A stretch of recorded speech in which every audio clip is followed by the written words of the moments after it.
in the West, and I can go back to my own home, so I'm homeless. And so do you know what? If people ask me, how can you be so strong and so productive? So I say, I thank God for all my suffering. Every time life hit me, every punch I receive may be stronger. So I either succumb to all the sufferings or become stronger. So this little guy had gone through many battles. In Hong Kong used to be a British colony, right? In China, it colonized by Japan, occupied by Japan. So I have lived through all the things.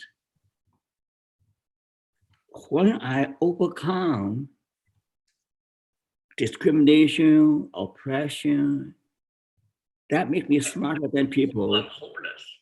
That makes me people stronger and smarter than people who have no opportunity. So that's why all my success can be credited to suffering and to God's grace and God's help. So because while I'm in a situation that nobody else can help, I can only cry out to God.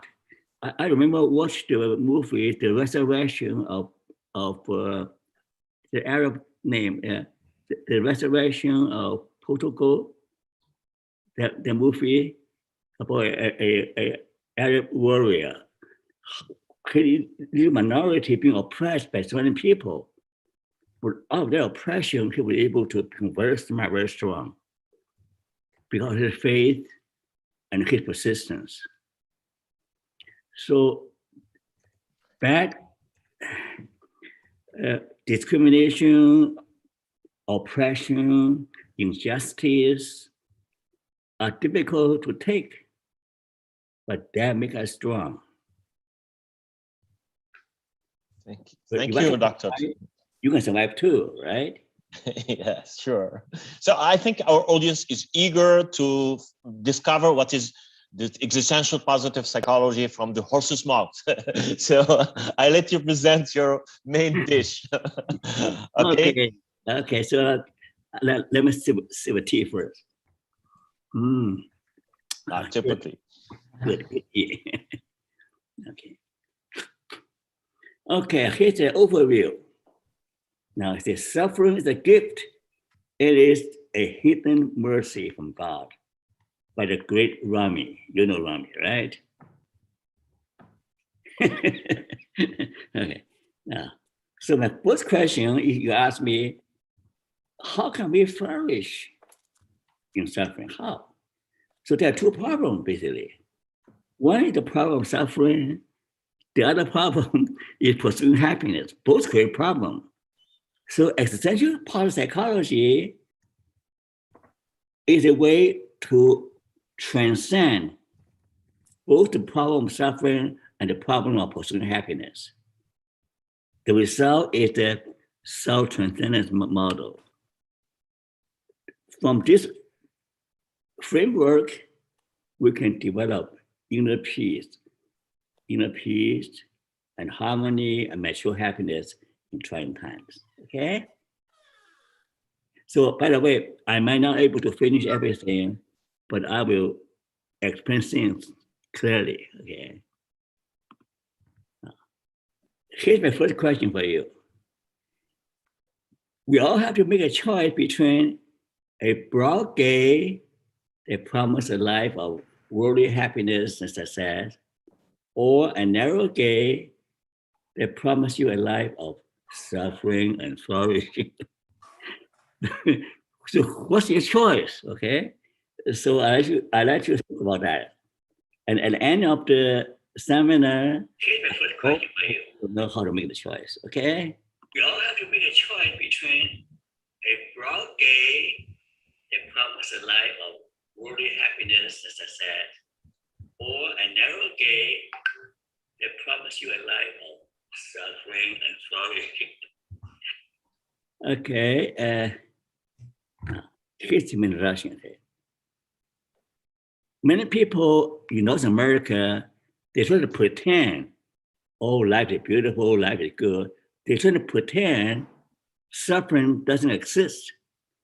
But now during the pandemic, they can no longer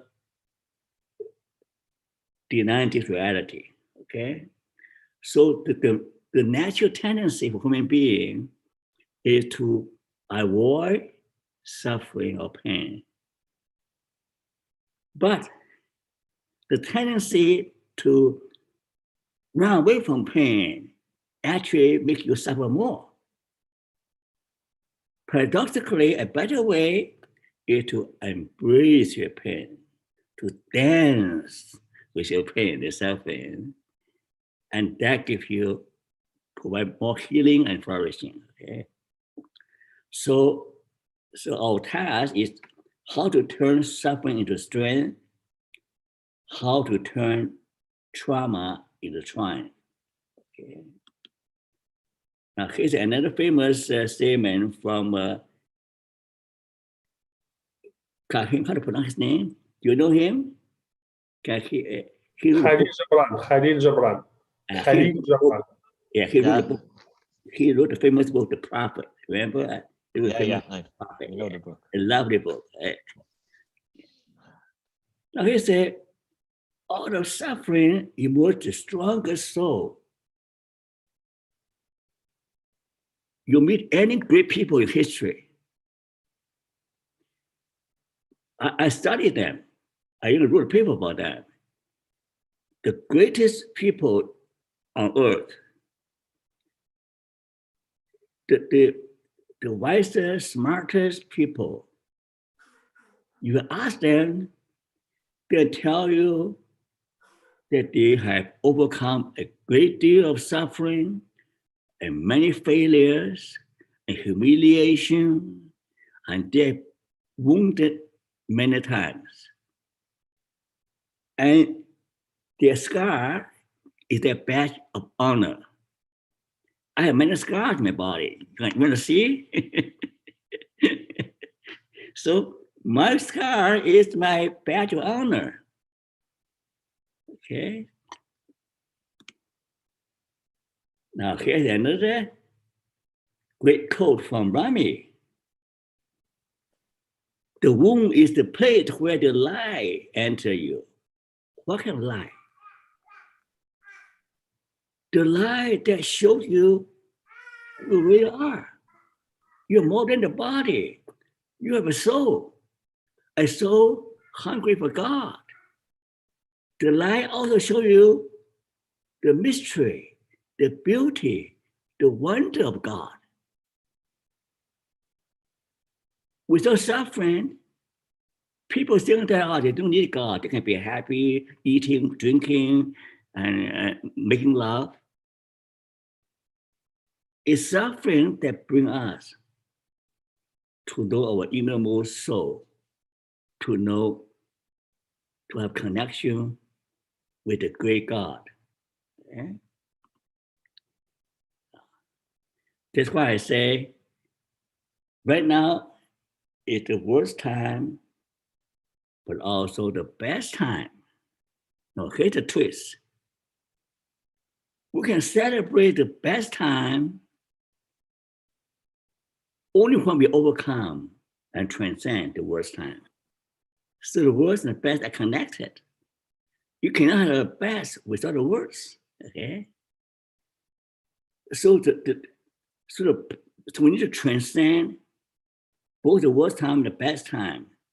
So the power of self-transcendence means that we need to transform the suffering and motivated to pursue the highest ideal that beyond material, beyond our physical. So the self-transcendence theory of existential psychology bring in the vertical dimension. our soul, our need, and God. Psychology mainly focus on the horizontal dimension of worldly success and physical needs. Now here's the question. We need to look at suffering more closely. The first type of suffering is external events beyond human control. Disaster, natural disaster, drought, flood, earthquake, pandemic, and the book of Job, if we know about that, it's the oldest book history, it's Job. And he suffered, he's an innocent man, but he suffered because there are dark forces in the spiritual world. Okay? So there are events beyond our control. There are also events that within human control. For example, community safety, good government. If you have bad government, it can create a lot of problems for citizens. If the government cannot keep the community safe, a lot of drugs and violence, again, causes of suffering. So there are external events that can be reformed, can be brought under control. Now, internal events. There are internal events beyond human control. What are they? The evil in us, the desires, the tendency to get addicted to drugs, to women, to pleasure, addicting to electronic games, all kinds of addiction, all kinds of human bondage can cause us misery. And finally, there are the events within human control. That is the Buddhists call about karma. In the West, call about the law of cause and effect. You're free to make your choices, but you're not free from the consequences of your choice. You reap what you sow, right? Here you are, right? If you reap evil, sooner or later you'll pay for it. And the other thing is law of effect. If you work harder, you produce more harvest. You're lazy bump. You're lazy, you get poor, you become poor. I'm an old man, I still work 8 hours a day, 8 to 10 hours a day. I work hard. You can ask my wife or my sister. If I don't work, just watching TV, lying in bed, I'm not able to produce books and papers every year. So if we want to succeed, you work harder. You want to be happy, do good things, karma. Don't do evil. Now here is the evidence collected by Google, by Gallup. They don't have the more recent data. You can see that if they know that people have all kinds of stress, anger, worry, every year it goes up. Now this is the irony. Do you know why? When economy, living standard rises, to the paradox, okay? When the economy improve, living conditions improve, people are not happier. Actually, people have more problems. So that's a paradox, right? It's called insulin paradox. Your living conditions improve, but your suffering also increase. Why? Why that we're always happy, but we feel miserable most of the time? Here are many reasons. Too much self, too much egotism, too much pride. These are called evil. And single-minded pursuit of happiness by itself cause unhappiness. Isn't it a paradox? So if you, I want to do my life to pursue happiness, you can make yourself more unhappy. I'll explain to you more later on. The next point is that material things can never fill our spiritual needs. That's why in the book of Ecclesiastes, Solomon has everything, but still feel empty, unhappy, until he realized that material things cannot replace God. That the whole, heart can only be filled by God. Okay. And the reason why we are so unhappy, because we're too sensitive to what other people say, what other people do. So what other people say about us, how they treat us, cause us worry and depression, of anger, of frustration. So a wise person will refuse to let other people rob them of their happiness. But most people don't know how to do that. Okay? Overthinking is another source. And finally, existential anxieties, suppressed painful memories, all those things can be resolved with some help, with some professional help, and with God's help. Now, here I don't expect you to see it, okay? But I'm writing a paper on that. And here it shows that the process of growing itself cause suffering. The trauma of childbirth, don't worry about it, cannot see it, it's just right too small. When a child was born, away from the warm comfort of mother's womb, it's traumatic. There are research showing child trauma.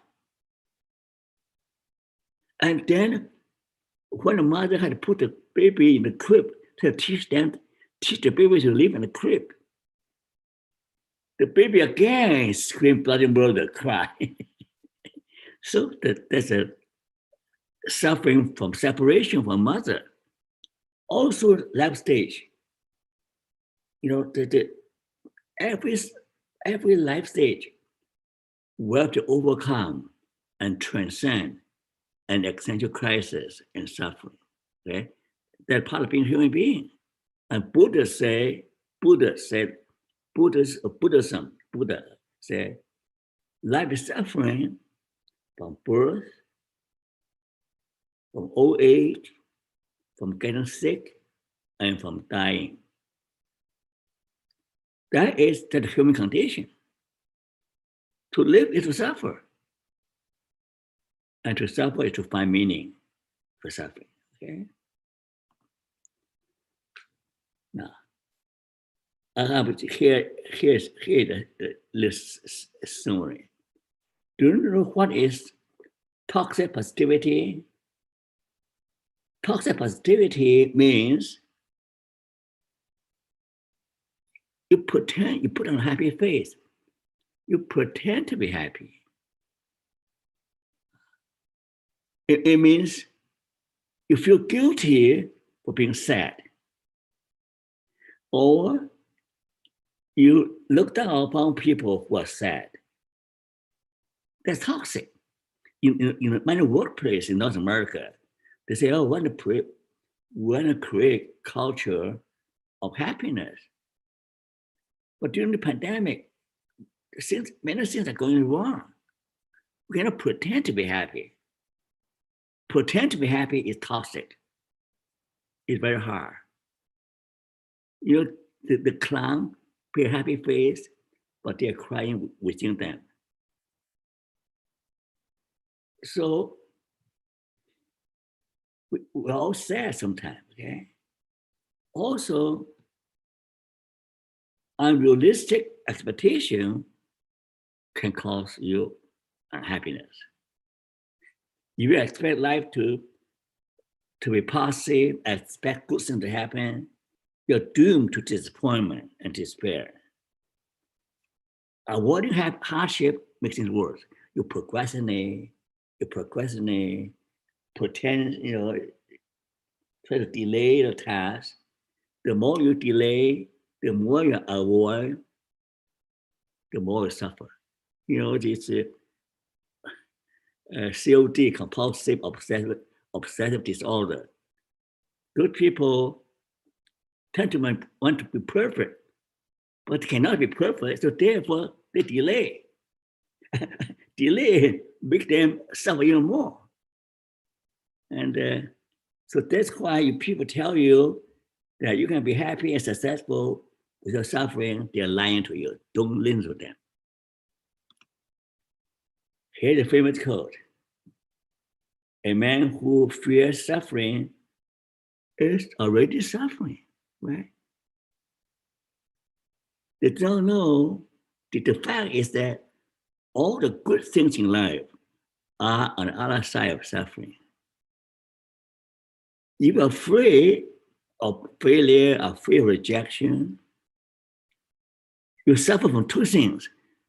You suffer from fear, but you also suffer from not able to get what you really need. Okay? Now, here is a little chart. Now, Stillman also talk about flourishing, okay? So Stillman and I have been like this. And he doesn't like me, okay? That's fine, okay? But he has made a lot of contribution, okay? We do like you. We do like you, doctor. Well, millions. Thank you. But anyway, see, let me explain to you. I come from a background of suffering, and he doesn't have my experience. So he says, Perma, you produce all this, you'll be happy and flourishing. But it's not possible to have positive emotion all the time. We'll see more. If you do not embrace the dark side of life, you can never be happy. Similarly, engagement. I feel really engaged in playing piano, in playing a game well, basketball, whatever. But you cannot be fully engaged, enjoying, have experienced flow. You cannot experience flow if you haven't gone through years of painful discipline and training. A good dancer can dance without effort. But you ask him, he might have gone through years of hard training. A singer can sing beautifully. But ask any good singer, they all have gone through, so you cannot have fully engaged in your activity with enjoyment without going through suffering. Similarly, relationship. You know, other people is hell. Other people is also heaven. But it doesn't, if you are married or have girlfriend, you know that it's not easy. Don't tell me it's all heaven, no hell. Everybody has experienced hell once they get married. Right? And also everybody has experienced, most of the problems are coming from other people. Okay. Third, find a meaning. You can't have meaning of life without finding something that worth suffering, worth dying for. You cannot have meaning without suffering. Same thing with achievement. How you achieve great things in life without going through many failures. You need to learn how to make each failure your stepping Each failure is a stepping stone to success. No failure, no success. Maybe Sinam is lucky, he was able to achieve success without failure. I'm the poor little Chinese guy in North America. I faced discrimination, faced humiliation, faced rejection many times.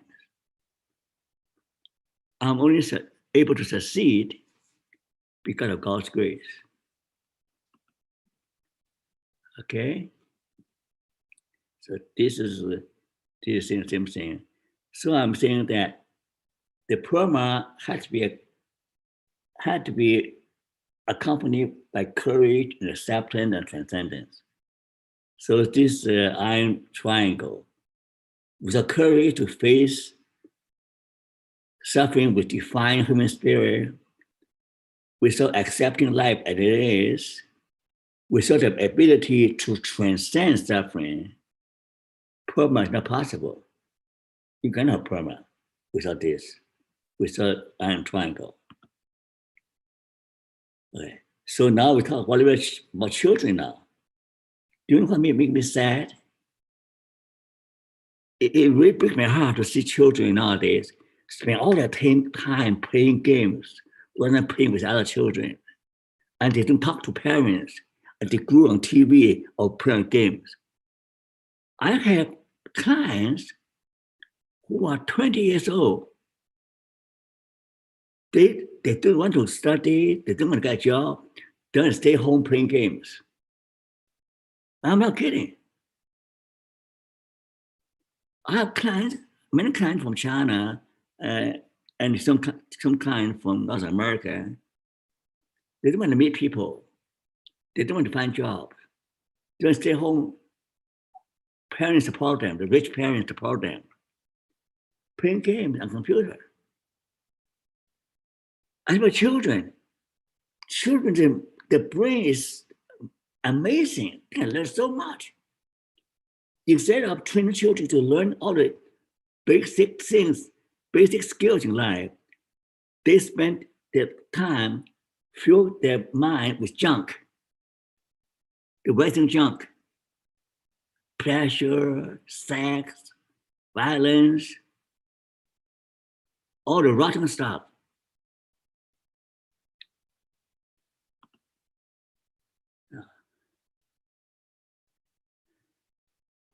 So here you're saying, you can never develop happiness without meeting your evil twin.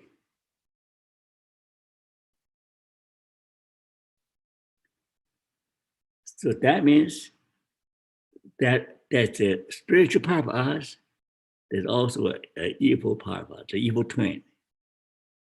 Carl Jung says that to be our best self, we have to know how to encounter the dark side, our dark side. If we ignore the dark side, it simply grows stronger and stronger until it swallows us. You will make friends of our dark side. Talk to them. We can learn something from them, okay? And also tame them, transform them, so they become our ally. They become our friend. But sometimes you need a little bit of devil to overcome situation. The Bible says you should be as kind as a dove, but as shrewd as a snake. Sometimes you need to have a little bit of devil in you in order to survive, okay? And so we need to acknowledge the dark side of us and make peace with our dark side. Then we can develop with all energy to do productive things rather than fighting it, okay? Here, the bottom line is that the North American approach, the Western approach, is a binary, either or. So either good or bad. But people are complicated. Life is complicated. So a better approach is the Taoist approach. Taoism, China, is a dialectical approach, yin-yang approach. So life is good, both good and bad. Human being is both good and bad. So we can achieve flourishing by navigate between the two forces to achieve a balance, a adaptive balance. So a dialectical approach to make use of both good and bad, depending on the situation, okay, we're more likely to succeed. So now a little bit talk about the bad part, dark side. Existential philosophy tend to look into the dark abyss, the scary stuff, death, anxiety. Same idea. In order to complete the story of human flourishing, existential psychology focus on both the dark side and the good side. Deep down, the universal human condition, with lots of work, starting from the days of Adam and Eve, we have fear of expulsion from the paradise, feel guilty for doing the wrong thing, feel ashamed for betraying God, for disobeying God. Fear, guilt, and shame is with us all through antiquity. But at the same time, we're made in God's image. So our heart yearns for reconnecting with God. Our heart yearns for peace, for joy. So the existential psychology, existential parapsychology also recognize the human universal of peace, love, and faith. So I'm trying to harmonize with Yalom, okay? The death anxiety is harmonized by faith in God and in soul. Worry about making the wrong choice is harmonized by courage to do the right thing. Fear of loneliness is harmonized with our desire to connect with people. Finally, fear of meaninglessness is harmonized by the human motivation to live a life with meaning and purpose as advocated by Frankl. Okay. Now here's the 7 practical truths.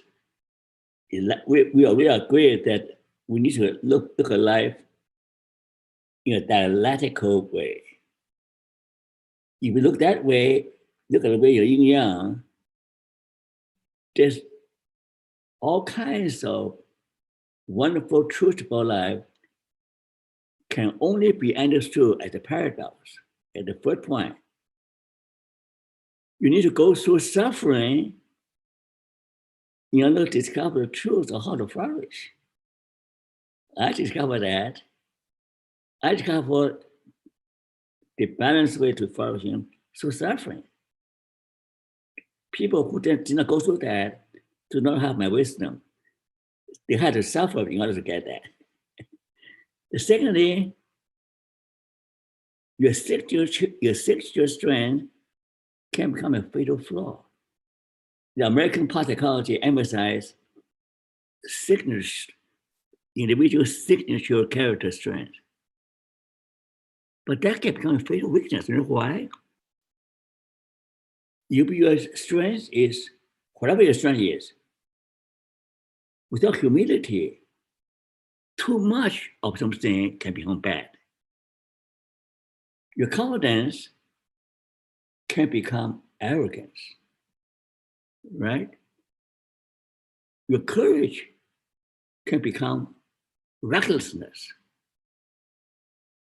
So all your strength can become your weakness if you do not think about the other side. See, you need the other side to balance it. Confidence need to balance by little bit fear. Pride need to be balanced by humility. Oh, I have my weaknesses. So without this dialectical thinking, you're in trouble. The greatest insight of happiness is that you have to be sad to feel good. You have to breathe sadness in order to feel happy. You need to let go of what you love most in order to gain it. Now, this is something young people don't realize.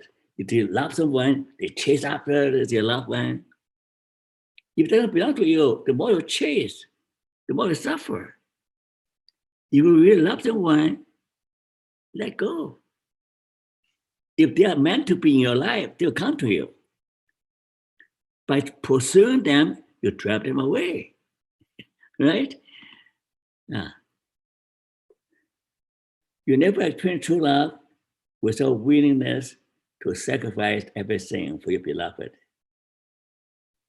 So when I counsel premarital, when I counsel couples before they get married, I say, or when I counsel young people, I say, one way to find out who really loves you is to give them a sacrifice test to see how much they're willing to sacrifice for you. If the girl is not willing to sacrifice anything for you, always think about her own comfort, full of self, that person might not be your good partner because she's full of self, full of selfishness. Me. She'll drive you crazy. She'll ruin your life. So you want true love, find how much the person is willing to sacrifice for you. You want to know what the meaning of life? You find the meaning of life until you find something that's worth dying for. You cannot find meaning of life without, anything that's easy, low-hanging fruit. Not very meaningful. The best fruits are beyond reach. Cheap diamond, artificial diamond is no value. The real diamond is hidden deep down. You're not willing to sacrifice, you'll never find. The greatness comes to those who suffer and toil in obscurity. Now, here the paradox. Nowadays, the celebrity worship. Many scientists want to get into newspaper, become celebrity, but by chasing celebrity status, they ruin their career. For me, many people don't know about me, ignore me because I'm against the time. So it's good for me because but I'm not seeking celebrity. So give me a chance to read the Bible scholarship. Just half an hour ago, I got a letter from a Harvard professor. I said, "Oh, I just discovered your work. It's so great. I'm only to do great work because people ignore me. So allow me to do my scholarship. So do not seek greatness, the key." Now, well, I'm not getting into this, it's too complicated. Okay? This is my institute. Okay? Here, new science of flourishing and suffering. Okay? The old science is that seek happiness, avoid suffering. The new science says flourishing through suffering. the gate of suffering is the foundation for building a life of flourishing. Okay? The first point is that you accept the reality the world is dangerous place before you can transcend adversity and suffering. The second thing is that you accept that all things exist in polarity before you can transcend the opposites. The third reality is that in every stage of development, we're all handicapped by our limits without the chart. But in every stage of development, we can grow as a person only when we overcome the obstacle in each state. If we don't overcome the obstacle in each development stage, you get stuck. Like Donald Trump, he's a man-sized baby. He's in an infantile stage. He never grew up. That guy is so stupid. Sorry about that. Sorry, Mr. Trump. We're on the safe side. Yeah. King-sized baby. He never grew up. Me. So egotistic. Okay. Another point for neuroscience is that accept speciality at the innermost core of personhood. One soul is one true self. So by ignoring spirituality, we live on a shallow level. Okay? Finally, the challenge of existential parapsychology is to catalyze a change in psychology from the economist either-or approach to the dialectical approach, or navigating opposite forces to a state of balance and wholeness. Okay, so we can accomplish wholeness.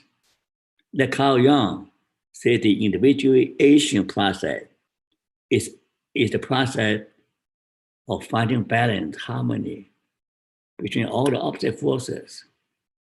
If we ignore the dark side, we're in trouble. If we ignore the positive side, we're in trouble. The only way we can flourish and be happy is by integrate a balance. There are male and female in us, and there are good and evil inside us. Everything is inside us, but they're in conflict. When we balance them, we find inner peace. After we find inner peace, then it's able for us to have peace with other people.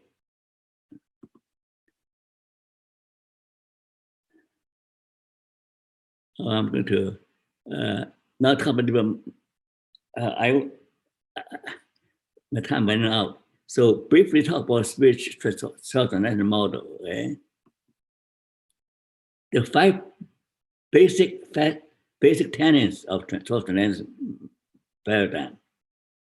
We're all broken people living in a broken world. Do you agree? It's not a shame to us ever broken. Our basic mental health need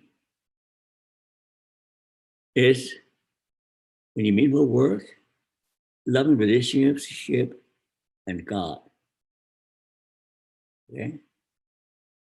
So we need to transform our brokenness and suffering in wholeness.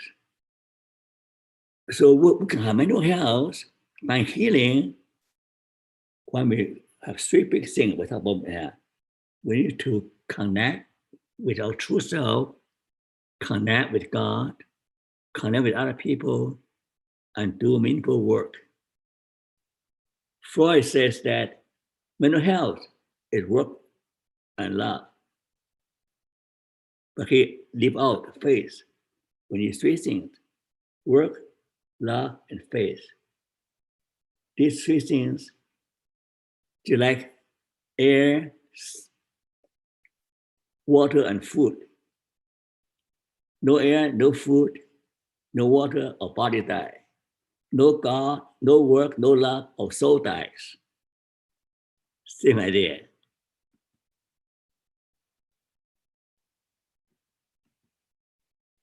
Okay. Only to the extent that someone is living out this transcendence of human existence is he truly human, or does he become his true self?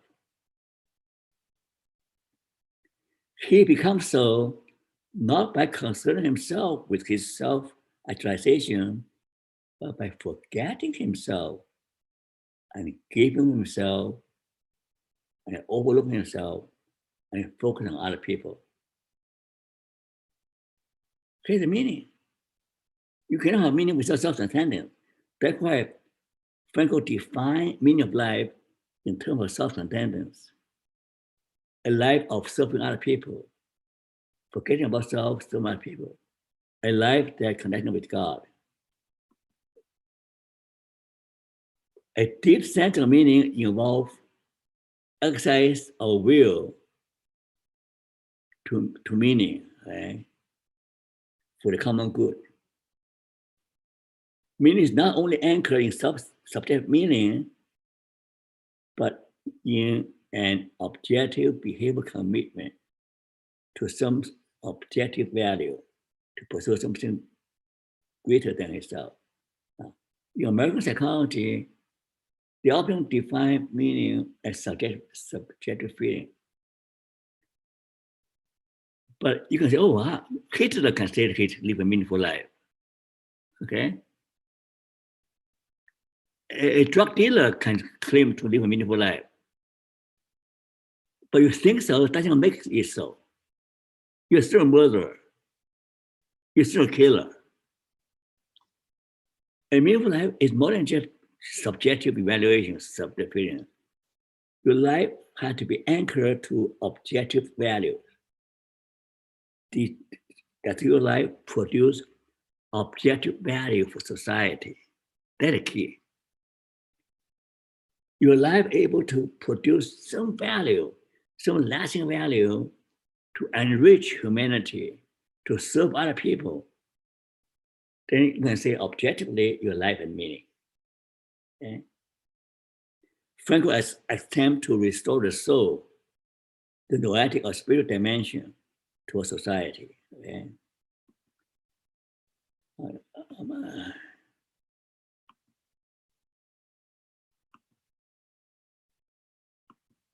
Now, here is a picture that captures the self-transcendence.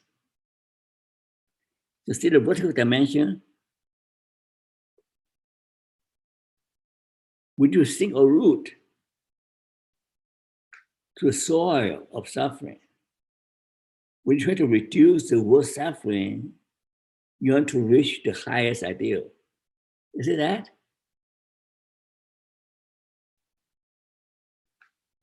You want to reach the highest ideal. You're thinking, you want to reach heaven, you got to go to hell. That scares people. You have to go through the gates of hell in order to get to heaven. Wow. No wonder there's so few people in heaven, because many people go through the gate of hell, the narrow gate of suffering. Many people avoid that. They have to get there. The deeper you sink your root in suffering, the higher you go, like a tree. A tall tree has deep roots. Yeah. So that's very important. That's the discovery of Franco's discovery. That's the discovery of existential psychology. And when you become high, spread your branches and produce good fruit, then you can feed the humanity. See the horizontal part. Then you can serve the common good. The key is no ego. Your ego doesn't die, this cannot happen. You know, the Buddhists talk about non-self, no self. Christianity talk about crucified self. Muslim talk about obedient self, or obey to God, right? Obedient to God, complete obedience, surrender to God, surrender to Allah. Okay, Allah is the greatest. Okay, surrender to Allah. No self. Ego is the problem. Unless people fear God, unless people are not afraid of suffering, there's no flourishing.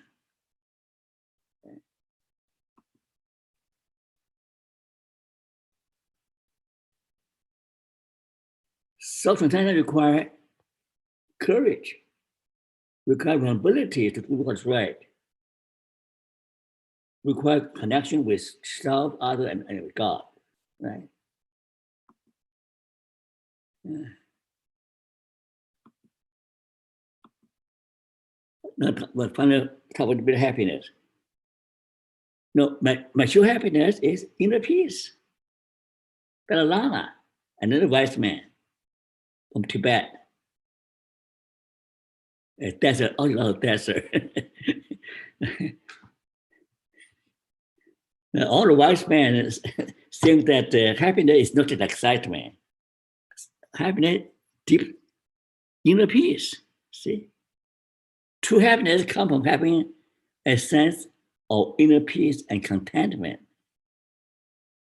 which in turn must be achieved by cultivating altruism, love, compassion, and eliminating anger, selfishness, and greed, the evil, the dark side. How do I inner peace? You do two things. Starve the ego, nourish the soul. You have two dogs, right? One evil dog, one good dog. You starve the evil dog. You nourish the good dog.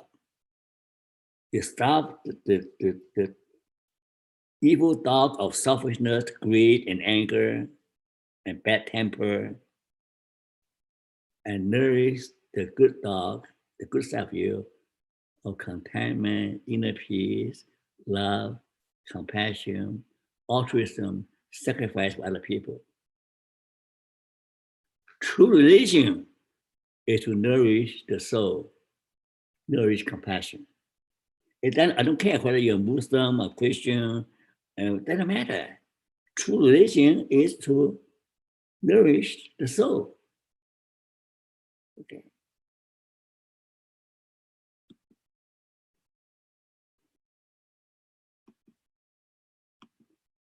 Now, here's a picture of stricken happiness. This is the most common. Let's eat and drink and be merry, but tomorrow we die. That's a secular. That's a secular happiness, okay? Let's drink and eat, tomorrow we die. Let's don't waste life. But that's childish thinking, because you eat, drink all day, all night, you'll be bored to death. Okay? This is Aristotle, eudaimonic. That is important part. That means excel in virtue, in good work. That brings happiness. You will excel in what you do. Like basketball NBA player, when they score the basket, when they win the game, they feel so good. That eudaimonic. The happiness comes from the excellency, the excellence of their performance, of their work. Of course they feel good, because they're the best. They're the best in the trade. Okay? But this is an area that has been overlooked. Mature happiness, our spiritual happiness, that happiness that comes from union with God, comes from making a pilgrimage to worship God.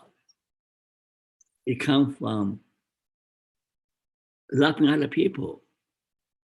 It comes from appreciating God's creation, being connected with nature, connected with other people. Ideal happiness, those three. See, I enjoy good food. Tonight after the talk, I'm going to take my wife to a good restaurant. She done happiness, a little bit had done happiness. I enjoy good food. I enjoy mnemonic. I work very hard. So when I write a good paper, I feel good. When I get a good talk, I feel good. But more importantly, I spend an hour to pray to God every morning. I pray every day, every hour. I need God. So I'm a happy man because of all three.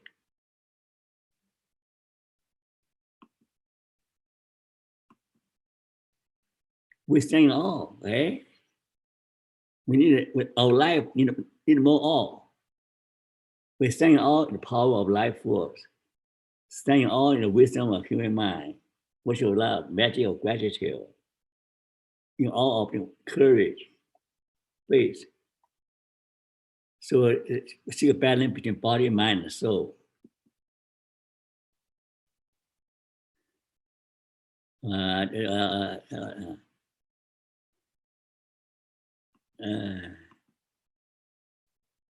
Okay, remember my question earlier?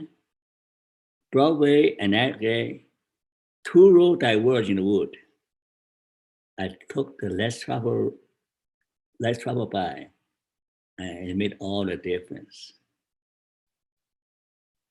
The Broadway is a dead end, my friend. The Broadway promised all the things that lead you down the garden path of a miserable life.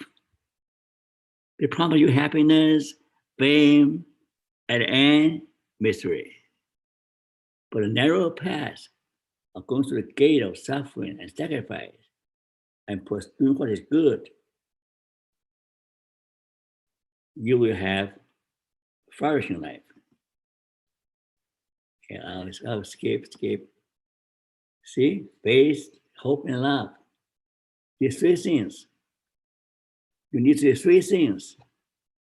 Your life will be flourishing. Concluding thoughts, okay? Why do people torment themselves and other people? Why is it so difficult for people to find happiness? Here are the answers from Solomon, the wise man. Let us hear the conclusion of the matters. Fear God and keep His commandment. That is the whole duty of man. Bam, fini. Thank you for listening. Thank you. We're grateful, and I want to thank you for offering us this moments of ideal happiness. This is ideal happiness, what we are experiencing right now. I do believe in epiphanies, and for disclosure, I used to be a positive psychology teacher, and I think that a lot of my students, as my peers, are living the same thing as I am doing right now. While listening to you, I felt that I identify with your approach. I found what was missing in the classical, in the widespread version of positive psychology, knowing that this existential tenet precedes the widespread positive psychology, chronologically speaking. So I have a bundle of questions to ask. I know that I hope that your time, your energy allow such discussion. Let me start by one burning question. I'm delighted to see that religion and spirituality in general is a cornerstone of this existential view. And we know we are people who believe in science. At least we buy things backed up by science with empirical evidence, etc. How can we get the credential of science without looking pious or preachers or guru-ish? Okay, it's very simple, Yeah. First of all, we know that the universe, the cosmos, is vast. It is full of mystery, full of wonders. Okay. Science is still trying to understand the universe, but there's still many things like the black hole and how the billions of galaxies, they all have motion in order without colliding with each other.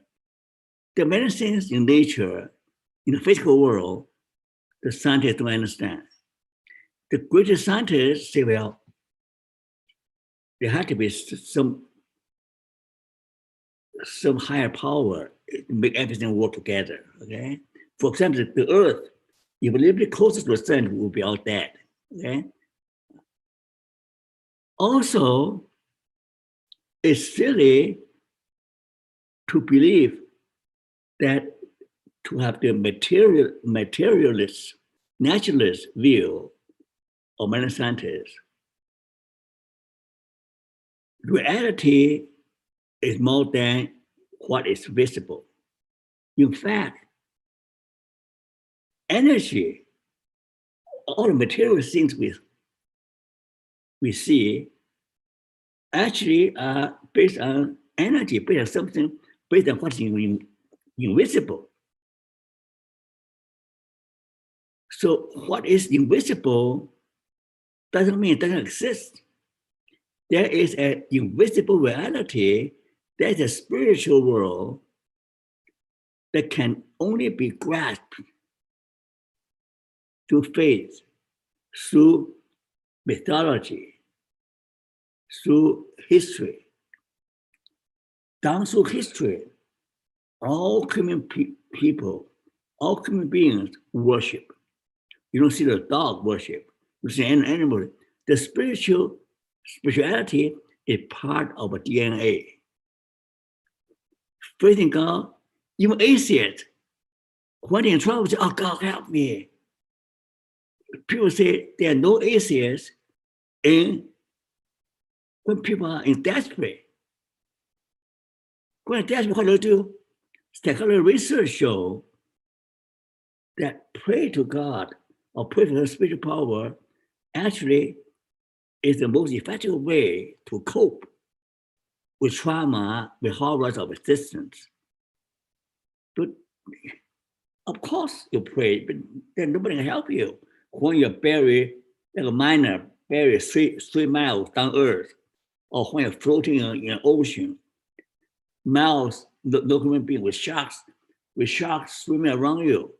How about you cry out, God, if you help me, to sure, I will go to church, I'll go to the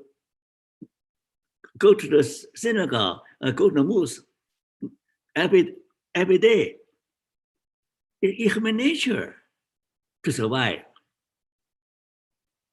So I don't see any conflict, but many great scientists are believers. Oh, okay, Doctor, and thank you for this explanation.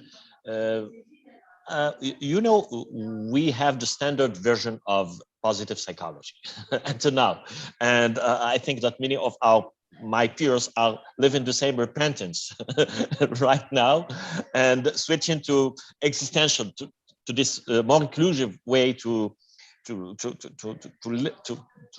craft our flourishing.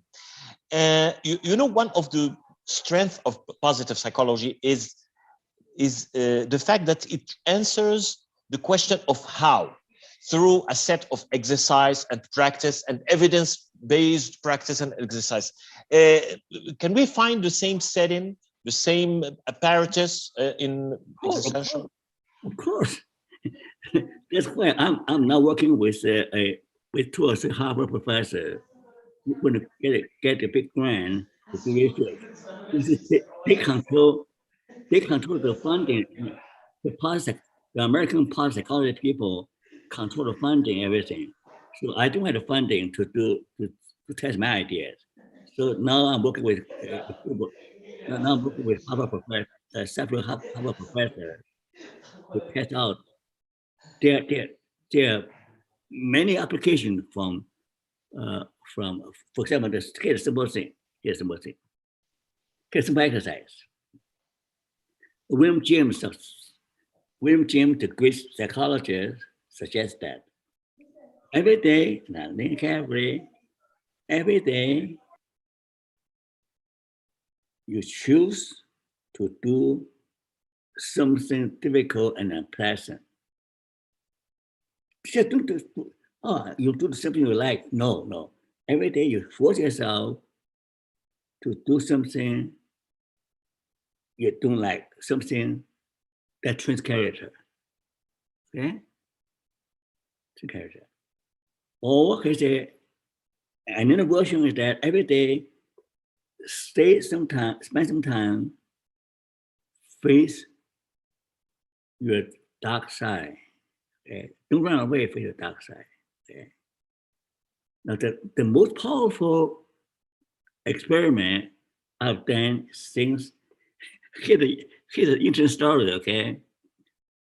When Martin Seligman was doing research on learned helplessness, I was doing research on learned optimism, learned persistence, learned courage. So I train rats, since they are very young, the baby, to eat or to grow up in a condition of intermittent aversive stimulation. In other words, every 10 minutes, some flashlight, some noise will come in. Right? Those animals that grow up with discomfort actually to grow up to be happy, healthier and smarter. And more recently, research from psychiatrists, more recent, just a few months ago, they show that children people who have in the past, in childhood, who have experienced intermittent trauma, in other words, for example, goes through war, goes through natural disaster, goes through the loss of a loved one.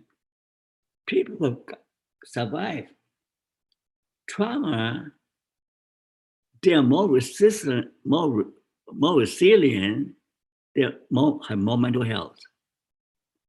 An experiment could have been replicated many times. That is, it's called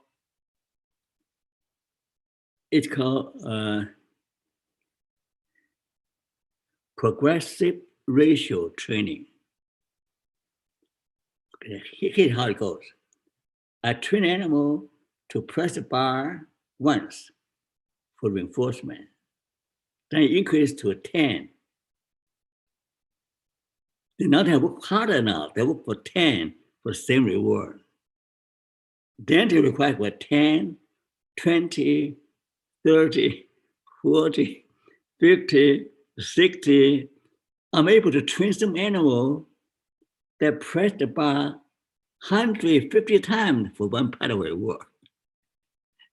Okay. Okay, that's quite bad news for helicopter parenting right now. Yeah. Well, let me start. Okay. So my other psychologist used my method to train children, and they discover, I forgot his name. He developed learned resourcefulness. Learn resourcefulness. If children are trained by intermittent reinforcement, they become more resourceful, more successful in life. It's demonstrated in human psychology. Okay, right now, my old age, the names escape me. Okay, so intermittent reward, intermittent aversive stimulation are far better than only past experience. Past experience is about the worst, but it don't prepare people for real life. That's why I say that new part of education kind of train children to learn how to accept failure, accept hardship, and learn how to overcome. You have time, I can give you a whole course and present all the evidence on how you can be resilient and happy by overcoming difficulty. I have just I don't have time to give you all the experiments that have been done, but still more can be done. Yeah, and a more recent experiment, okay? Seligman says 3 good things in life that make them happy. So I just tell me, I said that there are more powerful things. Say thank you for three bad things in your life. That makes you stronger, makes you make you better people, not just for good things, but also fight for, thank God for the bad things in my life. Wow, that's more powerful. I can give you lots of studies. Okay. Thank you, and sorry for interrupting you. Just my eagerness is I know. overflowing. Yeah, I'm thinking about organization. You know what makes the difference for the classic and the standard version of positive psychology? It's the way it gives promise to institutions, to firms, on increasing performance, on getting more performance and high financial performance, etc. So, is there any way to promise something to organization if they apply existential positive psychology principles, they can get more rewards? Okay, so I'm saying that, especially during the pandemic or post-pandemic, I say, now, it's all right to go through a rough time. It's okay to face the danger of bankruptcy or whatever.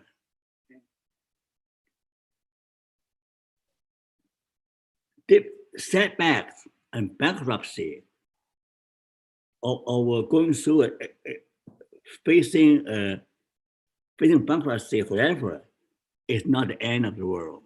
Faith, okay?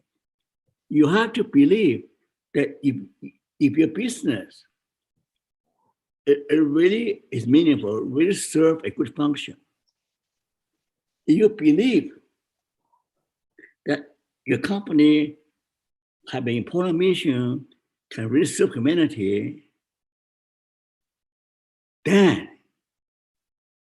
no one can stop you. No one can bring you down. You believe that you have something worthwhile, so meaningful. Your courage to face reality as it is, faith and courage. And then resourceful means digging deeper and wider to find solution. I just demonstrated earlier from my own life, because the American psychologists reject my work for years after years. I did not give up. I just find ways to raise my voice, because I know that the my approach is more helpful to suffering people. Their thing is for people, for middle class people, for people life is in neutral or positive territory. But now so many people's life are in negative territory.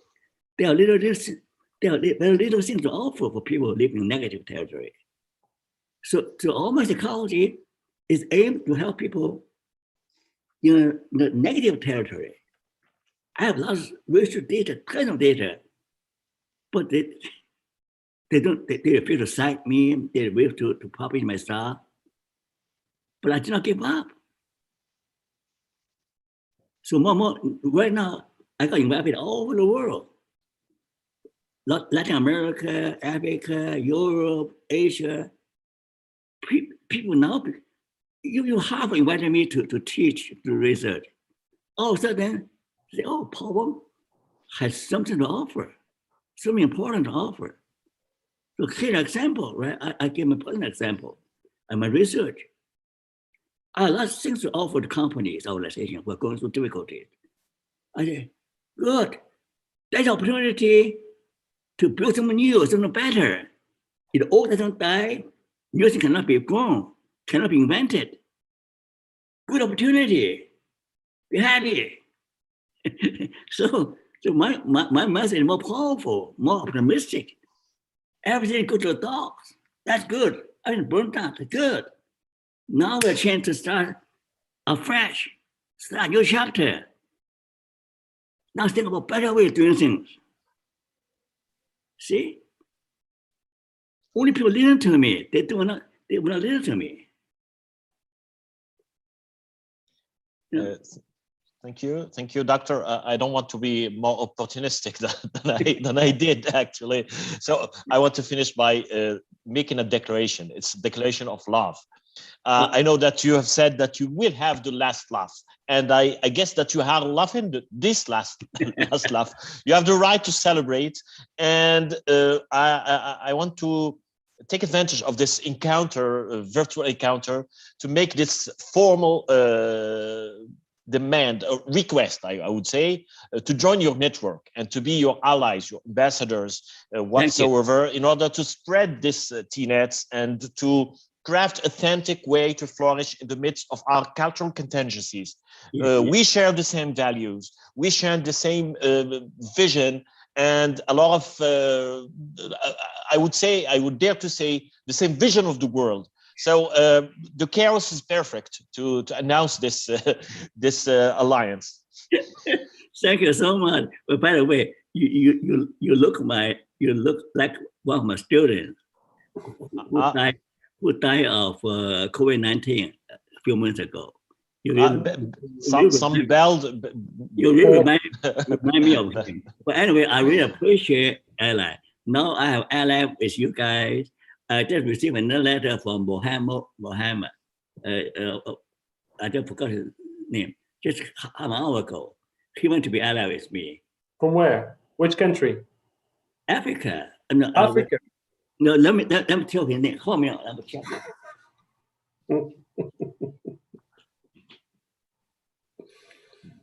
Very, very humble and very humble, and oh my goodness. this is the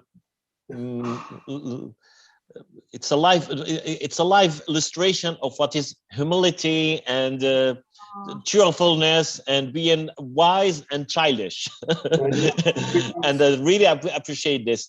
I consider myself like pretty informed about the approach, but listening to the words coming from the mouth of Dr. Wong has another effect. I think his preaching career has its magic. Thank you and praise the Lord.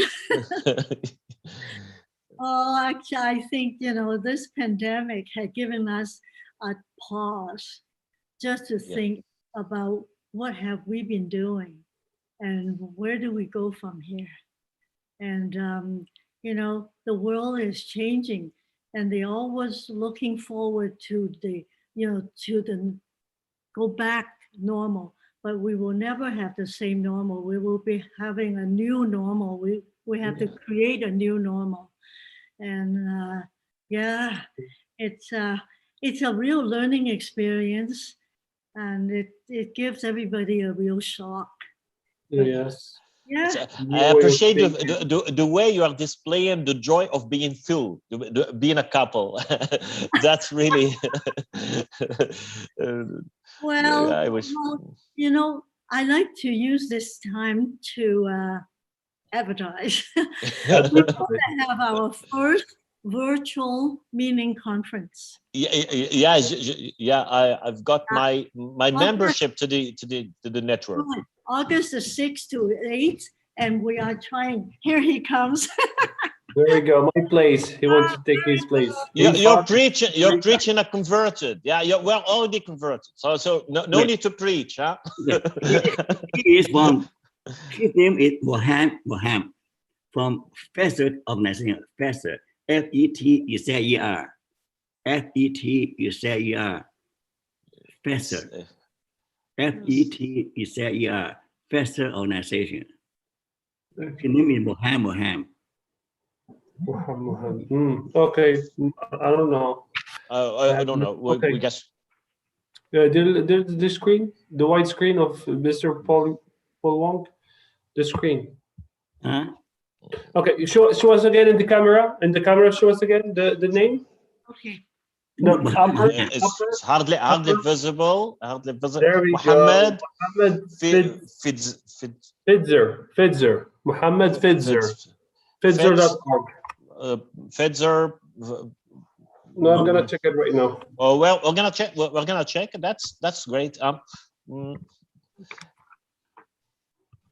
any growth of our circle of allies will make us very happy. So but he's a big name. He's a big. yeah. They have lots of money.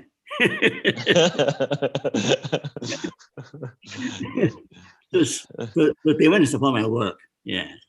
Okay. I'm working on translating your book. So the last book, the last one. Yeah.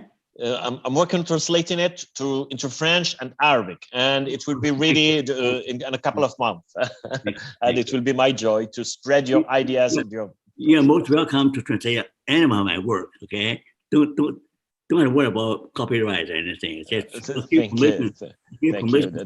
That's so lovely from you. And you know, I have a network, a huge army of researchers, seniors and juniors, who are ready to work on developing measures, scales, or any. You can try to. Well, no, we're getting a time where I'll share with you all the instruments I have developed. I research instrument developed already. Okay, but 12 years ago, there's a director of research from Harvard's Flourishing Institute. He was so surprised to have developed so many things that he did not know. He did not know because I have been suppressed by North American psychologists, by the mainstream. They suppressed me, saying I'm heretic.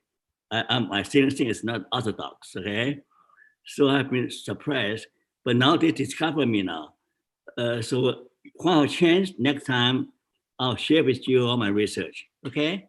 Thank you. Thank you. Back to you. I mean, you take care of the landing. Thank you very much. It's the Fitzer Institute is in Michigan, or in Minnesota. Is in the United States. He's not in Africa. I believe he has a dark skin. It seems like his name is Muhammad. I believe he's Muslim as a religion, but he lives in the U.S. We live in Africa. You know, positive psychology is for white and rich people, so he fits to our standards. Standard, that's why. It was a quick check for his background. A guy named Mohammed. Mohammed Fitzer. He has a very long name. Mohammed. Yeah, I checked it in his website. Well, thank you very much. We really appreciate your presence, both of you. Thank you very much for your time, for your energy. And you changed a lot of things in our lives, actually, just by listening to you. Both of you, thank you very much. And we appreciate your presence tonight. And in the name of our all audience, your audience, MENA region, Africa and Europe, we thank you very much for this presence. In the meanwhile, have a good night and see you another time. Maybe. Maybe that's in Morocco. Thank you very much. Thank you. Thank you. Eager to see you again. Bye-bye. Bye.